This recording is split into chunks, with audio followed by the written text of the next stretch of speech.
Today I'd like to take you behind the scenes of a recent shoot where we used more expensive gear alongside the budget-friendly stuff, to see if we can get a cinematic result from both. So this project was a fashion video, and while the concept was pretty simple, we had to use a tiny crew because of the pandemic. I was the DP for this shoot, on camera and lighting, while Tiara was directing. The plan was to quickly film as many setups as possible, including hiking up to some nice scenery, and we only had permission to film for one day, so the clock was ticking. So let's go back to the beginning. Now, the first shots on the schedule were some informal interviews with the cast, and so even though we'd already scouted the location before, I headed out for a second look while the cast were being made up. As the DP, my job was to choose a spot that had the right lighting and the right background. That area could be a nice background, but I know we have tons of dog walkers coming through all the time. And that could be our shaded background. We're basically backlit though. I decided to grab the camera so I could see how it looked on screen. Now, everything was filmed with one of two camera setups, and just to clarify, this shoot didn't involve any gear that was truly pro level. There weren't any $40,000 PL lenses. My definition of pro level kit is gear that many indie filmmakers can afford to rent, whereas budget to me means kit that many independent filmmakers can afford to buy. So I rented most of the gear to build this monstrosity, which I consider professional because despite it using a 3-year-old GH5, the full-size matte box and accessories all powered by one battery that can last all day make it suitable for bigger productions. There are plenty of expensive and heavy components here, but the shoulder pad keeps the weight off my arms and it can be easily dropped onto a tripod without needing to remove any accessories, which is very convenient. That's important when you're a one-person camera team, and having a wireless follow focus controller right next to my hand helped us move quickly too. In the end, I found a decent location where the light would work from the two camera angles we had planned. And it would be totally enclosed here, no one's going to bother us on this side. And the leaves give us a slightly darker background, which could be nice. However, it's a bit flat because we are just filming straight into bushes. But maybe that's what we want.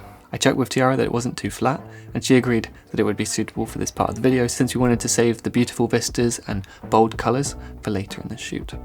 So I went ahead and set up the second angle on the Gian Crane 2S, which would give us full flexibility of movement. And I'd like to take a moment to thank Gian for sponsoring this video.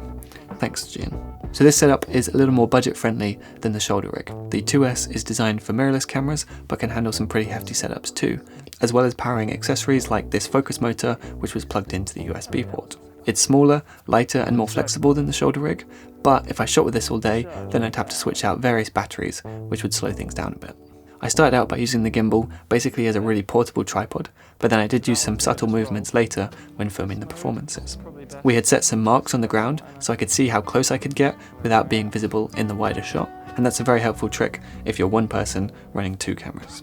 Now, shooting like this, I noticed that both the budget and pro gear have their weaknesses. The bulky weight from the big camera was tiring on a hot day, but on the other hand, it kept the camera naturally stable since it was well balanced on my shoulder. And I have to admit that I do appreciate the big battery powering the larger rig. I was even able to use it to charge the gimbal's batteries over lunch. But on the other hand, configuring that rig ready for the shoot did take a good few hours and about 37 Allen keys. So there are pros and cons. Now, Tiara had dug up some really striking photography references that staged the models with a lot of depth, so we were heavily inspired by those when setting up the next set of shots. My role here was to frame up the camera and pull focus, which was pretty straightforward since I think the staging and posing were more influential than the cinematography for these setups. But since we were filming with anamorphic lenses, let's talk about pro versus budget anamorphics for a second.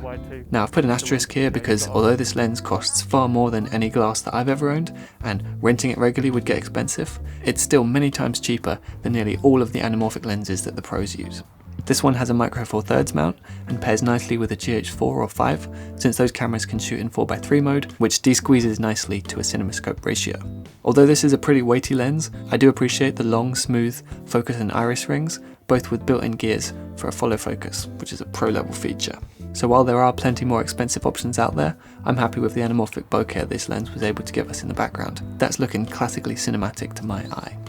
But screw-in photography filters don't work with big lenses like this, so I also had to rent some obscenely expensive ND filters and a matte box so we could shoot at fast aperture in the bright sunshine.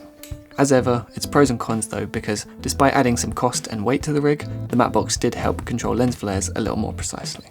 Now, if you're wondering why I keep talking about weight, it's because it was a really hot, humid day, especially for the cast wearing thick clothes and us carrying the heavy gear up into the hills. So we took a break from the sweaty hike up in this forest area that we'd scouted, which had just the right density of trees to look great on camera, and colour contrasted nicely with the red outfits. Tiara had planned out all of the poses and emotions, so I was able to focus on the camera work. For example, here using a lower angle and more movement for these shots that were now supposed to be more energetic and powerful. And that's where our budget anamorphic lens came in handy, here using the Sirui 35mm 1.8, which is a fraction of the cost of the Vazen and lighter too. It's only a 1.33 times anamorphic, which makes the stretched effect look far more subtle, but it allows you to de-squeeze the widescreen look from a regular 16:9 image rather than shooting in 4:3. Plus it costs as much as a regular photography lens, which is easily 20 times cheaper than the anamorphics used in Hollywood, and yet it still has the declicked iris and focus gears included.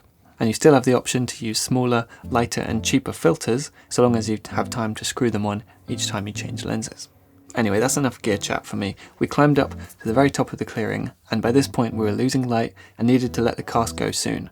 So things got a bit hectic and we had to cut a shot from the schedule.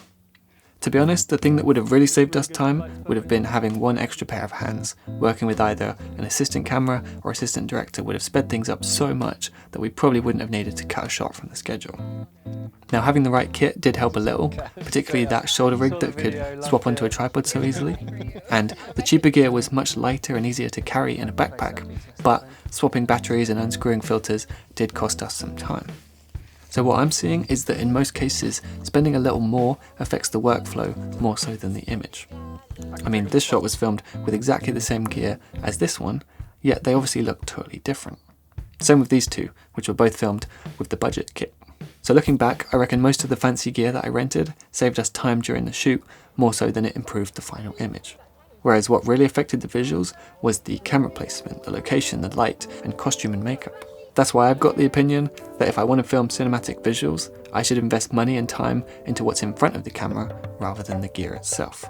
But anyway, I'm curious to hear what you think. Is expensive gear usually better? And how do you define better?